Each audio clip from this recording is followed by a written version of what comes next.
రాములోరి కళ్యాణంకి ముస్తాబవుతున్న రాజన్న ఆలయం ఈ నెల 17న సీతారాముల కళ్యాణోత్సవం సందర్భంగా ఆలయ ప్రాంగణంలో క్యూలైన్లో ఏర్పాటు మరియు విద్యుత్ దీపాలంకరణ కళ్యాణ వేదిక ఏర్పాటు చేయడం కొనసాగుతున్నాయి.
శ్రీ పార్వతీ రాజరాజేశ్వర స్వామి క్షేత్రం, హరిహరాదుల క్షేత్రం, సిరిసిల్ల జిల్లా, వేములవాడ, తెలంగాణలోనే ఇది చాలా పెద్ద దేవాలయం, చారిత్రాత్మకమైన దేవాలయం.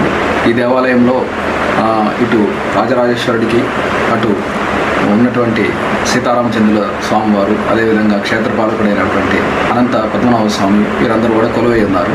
ఈ క్షేత్రంలో యథావిధిగా శ్రీరామనవమి ఉత్సవాలు నిన్న 9వ తారీఖు మన ఉగాది సందర్భంగా స్టార్ట్ చేయడం జరిగింది.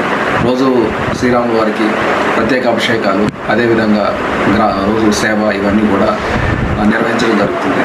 ఈ శ్రీరామనవమి ఉత్సవాల్లో భాగంగానే 17వ తారీఖు రోజున శ్రీరామనవమి కళ్యాణము, సీతారామచంద్ర స్వామి కళ్యాణం కూడా వైభవంగా నిర్వహించబడుతుంది.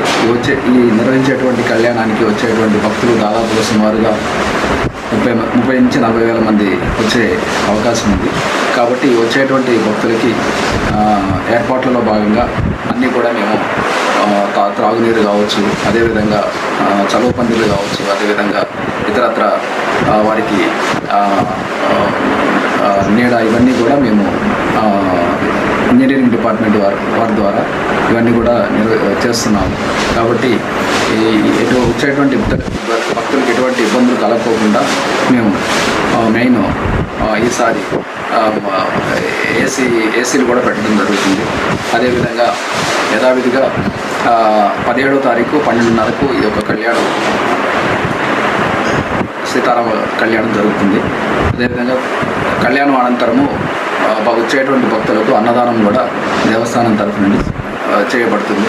సుమారుగా ఒక 30 నుంచి 40 వేల మందికి అన్నదానం కార్యక్రమం కూడా నిర్వహించబడుతుంది. కావున వచ్చేటువంటి భక్తులు సీతారామచంద్ర స్వామి ఆశీర్వాదం తీసుకోవాలని కోరచ్చు.